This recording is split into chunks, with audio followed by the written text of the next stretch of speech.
Ladies and gentlemen, welcome to the Moulin Rouge.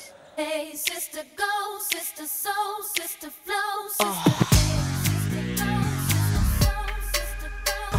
He met Mama Live down in old Moulin Rouge, strutting her stuff on the It was a combination of a kind of dance club, of a theatre, of a cabaret, of a cafe concert, and a brothel in a way. You know, there was sex for sale there.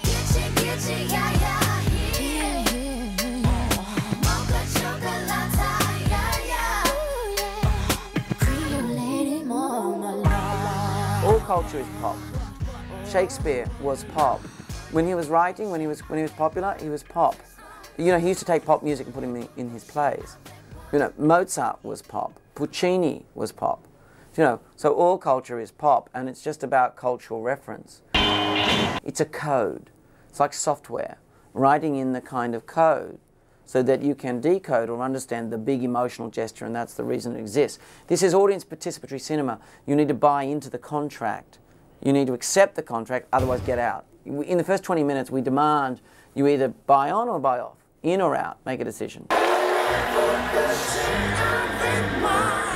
With Romeo and Juliet, we started this notion of taking primary universal myth, simple primary story, setting it in heightened creative worlds, and decoding the heightened creative world for the emotional gesture of the underlying story through collage of the 20th century. So decoding the Elizabethan world in a contemporary form, we've torn up images of the 20th century, and we've made a new picture out of little pieces. The truth of the can-can was that it was a wild, sexy, violent dance, yeah? La da da da da da da da da da da. It's very hard to feel the truth if I show documentary of it. But if it's, you know, Fatboy Slim, dum da da da da da. No, it's a wild, I get it, I understand. So it's what I call using the big lie to tell the big truth. And this is fundamental in this, what we call red curtain cinema, of which Moulin Rouge, Romeo and Juliet, and Strictly Ballroom belong to. It's theatricalized cinema. Les Enfants du Paradis, to Murnau's A Sunrise, to La Vie de Bohème, to Singing in the Rain, Cabaret, Lola Montez, and so on and so forth. So these are examples of this very theatrical cinema that tells a lie. It's fantasy. I had a terrible experience on my first movie, Strictly Ballroom, when I saw the transfer. And video butchered it, you know? So I obsessively went through and transferred the image of the film to the video. And the artist who did it followed me from LA to New York and to Australia. And we did it over many months. But this is what excites me, what interests me, what you cannot ignore, is that it can change the rules of engagement in storytelling. For example, you make the 2-hour film, nothing changes that. But if we were doing War and Peace, and we did 20-hour movie of War and Peace, you can make the 2-hour version, but the other chapters, depth, you can layer in depth. So you don't change the main tell of 2 hours. I can only command you to sit there for 2 to 3 hours, maybe 4 the most, to watch a story.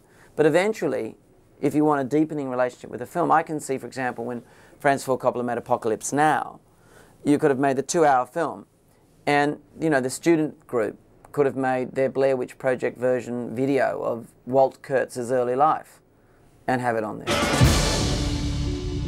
This story is about love at the Moulin Rouge. I love them.